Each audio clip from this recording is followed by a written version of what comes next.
Youenn Guernig naît en 1925 à Scaër, dans le Sud Finistère. Il s'initie à la sculpture auprès du père Lecause, artisan ébéniste à Scaër. Il apprend la bombarde puis le biniou-cause à partir de ses 13 ans, avant d'acquérir à 13 ans une grande cornemuse écossaise, et d'animer des bals et des mariages avec celle-ci. Il rencontre Polygue Monjaret à la fin des années 1940 avec qui il commence à sonner en couple. Et en 1950 ils intègrent tous de le Bagat Kemper. Dans les années 50, Youenn, qui exerce alors la profession de sculpteur sur bois au Huelgoat, rencontre un certain Milly Gleskamp, connu plus tard sous le nom de Glenmore. Ce dernier l'entraîne alors dans sa petite troupe, Braizagan, premier groupe de spectacle en breton depuis l'après-guerre, avec qui il monte une opérette en breton, Genovefa. Mais l'époque est difficile pour l'identité bretonne. Le souvenir de la guerre est encore chaud et l'héritage de certains Braizatao dut rapporter. En 1957, Youenn se dit « Tapda saakta, brurkoz, chope donc ton sac, vieux frère », qui sera le titre d'une de ses premières chansons, et fait son baluchon vers les États-Unis. Durant près de 4 ans, il collectionne les métiers, notamment dans la restauration et l'ébénisterie. En 1961, il fréquentait assidûment le quartier intellectuel Westside et la Beat Generation. En découvrant le livre Satori in Paris, il voit que Jack Kerouac cherche ses origines bretonnes. Quand il rencontra le poète beatnik, tous deux se lièrent d'amitié jusqu'à la mort de T.I. en 1969.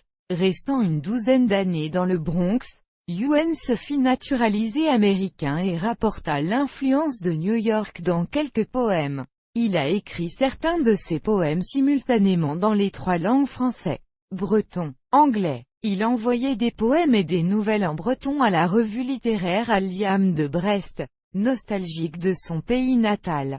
Il décide de le retrouver après la mort de son ami, Ref, nécessaire, avec sa femme, Susig, et ses filles, Anaïg, Gwenola et Marie-Loéza. En 1969 il s'installe à Locmarié-Berrien. En ce début des années 1970, le « Grand Youenn » arrive dans le renouveau culturel, où les mouvements sociaux et les mutations économiques laissaient présager de plus larges changements. Au théâtre, il coopère avec Gérard Offray pour sa pièce Bretagne.0 en tant que traducteur français-breton, et comédien, avec ses folk songs, son sens des mélodies rythmées et son physique de bûcheron. Il écrit des chansons et se fait connaître. Son premier vinyle sort en 1971. En 1974, il réussit à enregistrer un premier album, Distro Argelted, le retour des Celtes, complétant de sa forte personnalité la grande vague bretonne, auparavant initiée par ses compatriotes Glenmore et Alan Stivell. Mais il est dans la recherche d'une nouvelle identité bretonne complètement ouverte au monde. Dans son deuxième album Caresse en ose, au cœur de la nuit, il met notamment en musique son poème Identity, qui sera repris par son ami Graham Allwright sur l'album Question. Cette chanson lui donne un peu plus de notoriété hors de Bretagne, bien qu'il ne la recherchait pas. À son retour en Bretagne, il crée l'association Radio-Télé Brezoneg pour défendre la place du breton dans les médias. Dans ces années 1970, il refuse de s'acquitter de la redevance audiovisuelle afin de protester contre le traitement que subit la langue bretonne à la télé régionale d'État. Cette protestation non violente l'amène devant la justice et il est même menacé de saisie. Cependant, une fois des émissions enfin créées, il est responsable de 1983 à 1989 des programmes en langue bretonne sur FR3 Bretagne à Rennes. Il a également écrit un roman autobiographique, La Grande Tribu, paru en 1982 chez Grasset, dans lequel il raconte son expérience américaine. Il a aussi publié plusieurs recueils de poésie. En Toul en or, Le Trou dans la porte. En 1972, Andiridé hier. Les escaliers d'acier. En 1976, ses écrits en langue bretonne ont été principalement édités chez Alliam. Il a reçu le prix Xavier de Langlais en 1996 pour l'ensemble de sa production poétique. En 1990 il sort l'album Emagne Bedva Elise.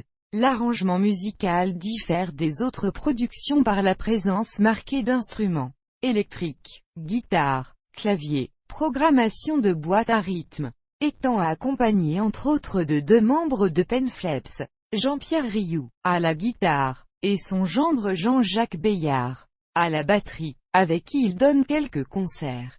Depuis, Jean-Pierre Rioux chante régulièrement Carrez en ose sur scène avec son groupe Red Cardel, comme lors du concert à Kemper le 31 mars 2012, en soutien à Déomp DEI lors de la manifestation, suivie par 10 000 personnes, en faveur la ratification par la France de la Charte européenne des langues régionales ou minoritaires. Au milieu des années 1990, l'homme revient à ses premières amours, la sculpture. Il sort néanmoins un dernier album, Fetterbro, au parfum très folk, entouré de ses amis musiciens, Olga Bistram, Kevin Wright, Georges Join, Jean-Luc Roudot, les frères Paul et Hervé Keffeléan, Arnaud Maisonneuve, Jackie Thomas, Yvon Etienne, Annie Ebrel, Patrick Ewen, Bernard Quilien ou Gilles Servat. En 2002, il donne une suite à la grande tribu Appelez-moi Ange. Édition Blanc Silex. Ewan Guernig s'est éteint le 30 août 2006 à l'âge de 80 ans.